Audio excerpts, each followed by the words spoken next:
अच्छा, कई लोग कहते हैं कि गुरुजी शिव क्या अपने असली स्वरूप में मिल सकता है? शंकर भगवान का क्या अपना असली स्वरूप में शिव हमारे सामने, हमारे सम्मुख में आ सकता है? मेरा देवाधिदेव महादेव आपके सामने असली स्वरूप में भी आ सकता है, मना नहीं। पर आज का जो युग है ना, ये बड़ा विचित्र युग है। आज का जो समय है ये बड़ा विचित्र समय है। इस समय में आप शंकर भगवान को पहचान नहीं पाओगे। अगर असली स्वरूप में भी आ गए तो आप जान नहीं सकते।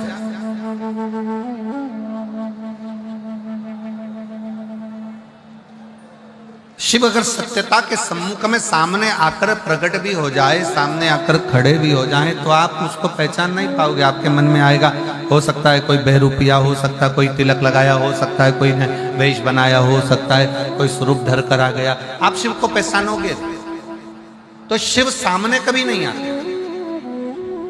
आप सबके स्मरण में होगा, एक बार लंका का राजा रावण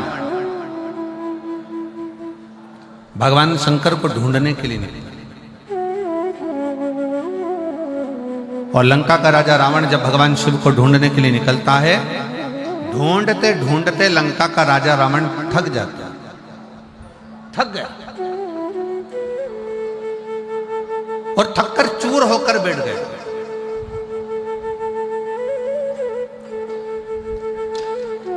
एकदम थका हुआ है, बैठा हुआ है, पड़ा हुआ।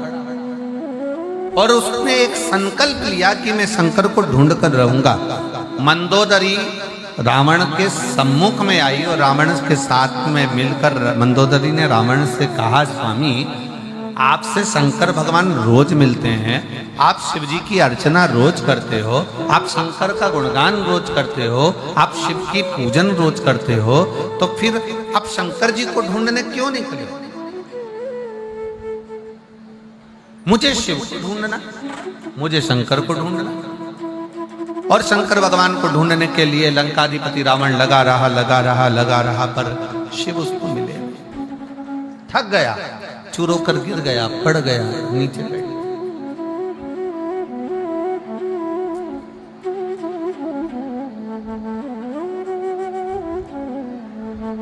भगवान शिव को लगा मेरा भक्त है, मेरा भजन करने वाला है, मेरा स्मरण करने वाला।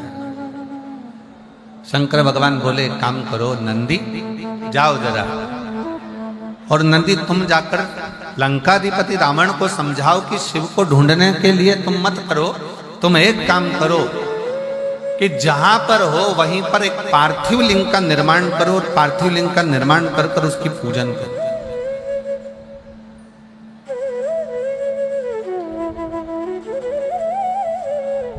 मुझे ना ढूंढा जाए, पार्थिव लिंग का निर्माण करे, पार्थिव लिंग का पूजन करे, और पार्थिव लिंग का पूजन कर कर वो मुझे वहीं पर प्रकट कर सकता है। पर रावण कह रहा है कि मैं शिव को ढूंढने के लिए निकला हूं, पार्थिव लिंग का पूजन नहीं, स्वयं शंकर को अपने साथ में लेकर मैं लंका तक जाऊंगा, लंका तक पहुंचूंगा। मैं लंका तक जाऊंगा, लंका तक पहुंचूंगा। मैं पार्थिव लिंग का पूजन करने के लिए रोज करता हूं, मना नहीं, पर मैं पार्थिव पूजन आज शिव को ढूंढने के लिए नहीं करता। और रावण ढूंढते ढूंढते ढूंढते ढूंढते थक गया, पर शिव नहीं, शंकर नहीं। तब मंदोदरी ने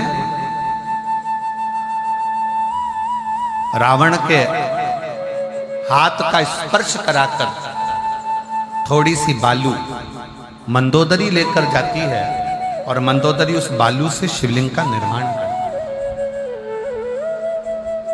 केवल रावण के हाथ का स्पर्श कर कर बालू मंदोदरी लेकर जाती है, और मंदोदरी ने पार्थिव शिवलिंग का पूजन करा, पार्थिव लिंग का पूजन करा, पार्थिव पूजन करी। और जैसे ही पार्थिव लिंग की पूजन मंदोदरी ने करी, इतनी देर में रावण के सम्मुख में भगवान देवाधिदेव महादेव तुरंत प्रकट हो जाते, स्वयं सामने आकर खड़े। अर्थात शिव महापुराण की कथा एक बड़ा सुंदर प्रसंग वर्णन करती है। लंकाधिपति रावण का ये प्रसंग कहता है कि घर का कोई सदस्य परिवार का कोई सदस्य जब शंकर जी के पार्थिव लिंग का पूजन करता है या भगवान शंकर को एक लोटा जल चढ़ाता है, उसके घर का यदि एक सदस्य भी शिव के मंदिर तक जा रहा है, उसके घर का एक सदस्य भी अगर शंकर के शिवालय तक जा रहा है, तो ये निश्चित है कि परिवार का एक सदस्य भी अगर शंकर का भजन कर रहा है तो वो एक सदस्य, इसलिए शास्त्र कहता है उज्जैन का ऋण मुक्तेश्वर मंदिर का दरवाजे पर लिखा है कि शिव महापुराण सुनने वाला, शंकर का स्मरण करने वाला, शंकर को एक लोटा जल चढ़ाने वाला केवल एक पीढ़ी या 7 पीढ़ी को नहीं 71 पीढ़ी को पार लगा देगा।